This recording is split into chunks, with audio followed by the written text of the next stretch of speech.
Well, I know very little about the situation. I just know that he's had trouble, and so obviously that's a very serious thing. And so it's my understanding that if you're not cleared, you can't wrestle. And so again, I apologize about my limited knowledge of the situation, but ultimately, gosh, his health is the most important thing. And heck, we all want to wrestle, but we got to put, our lives ahead of that. And sometimes we're not the best ones to be making those decisions because our passion to do this stuff overrides our wisdom. So unfortunately, I would say it's certainly up to the people that are more skilled and more knowledgeable about that stuff than us, the wrestlers. And I guess all I can say is, my goodness, I hope he listens. The officials, especially now being married, having a family, there's a real life that's far more important than the wrestling business. So going forward, it would be my advice to listen to the doctors. Just a sexy boy. I'm not your boy toy. I have absolutely no idea. Again, that'll most likely be his choice, I guess, and certainly, if there's an opponent out there, my guess would be that wouldn't be hard to find. I'd imagine any guy would want an opportunity to go up against the Undertaker at WrestleMania. But that's a decision that he's going to make, and I haven't spoken to him. It's not something that I know that he has or has not made. But one thing's for sure, if he does, I'll be like everybody else, and I'll certainly be watching. If indeed the Undertaker was going to wrestle, my goodness, I would think that the 25th anniversary of Raw would be a fantastic place for us to find out. So I would imagine that there are going to be a lot of big things happening on that show. And I suppose I say that because I have found out absolutely nothing. I keep getting people to ask me which one I'm going to be at, and I don't know yet. So my guess is they might keep all of us in the dark for quite some time right before showtimes to make sure that it's exciting for everybody. Just a sexy boy.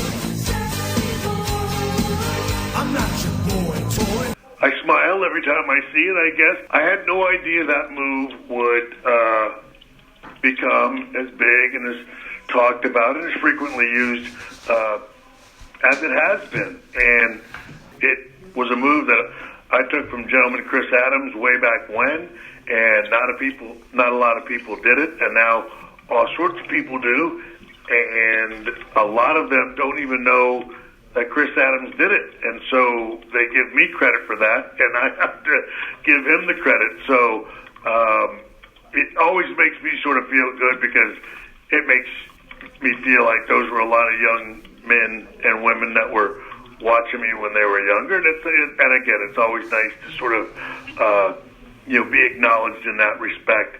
But as always, I have to give the ultimate credit to Chris Adams, who is the one that I saw do it first.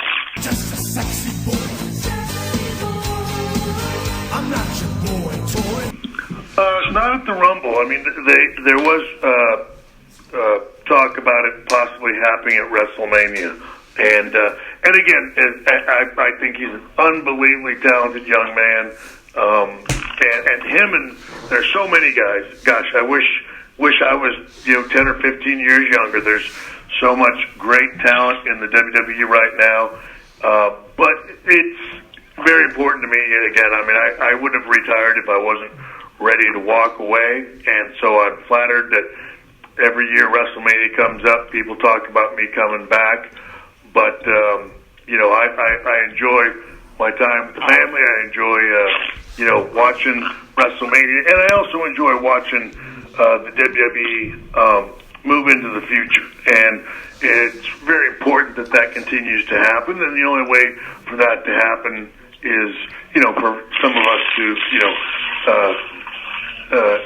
in a dignified way, walk away, and that's certainly what I tried to do. So, as much as it would be interesting to be in there with those young men, it's their time now, and I think it's important that we focus on them and the future of the WWE. Just a sexy boy. I'm not your boy toy. Let's see, from the Legends roster, I guess a toss-up between Undertaker and Hunter, even though you guys have seen us a number of times. It's just,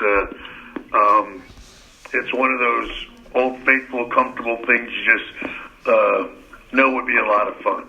And from the current roster, that's also a tough one, but if I'm only getting one shot, I'm going to say, for me, it would be a toss-up between possibly Finn Balor and AJ. And so that would be, either one of those two, I think, would be pretty neat. I'm not your boy toy.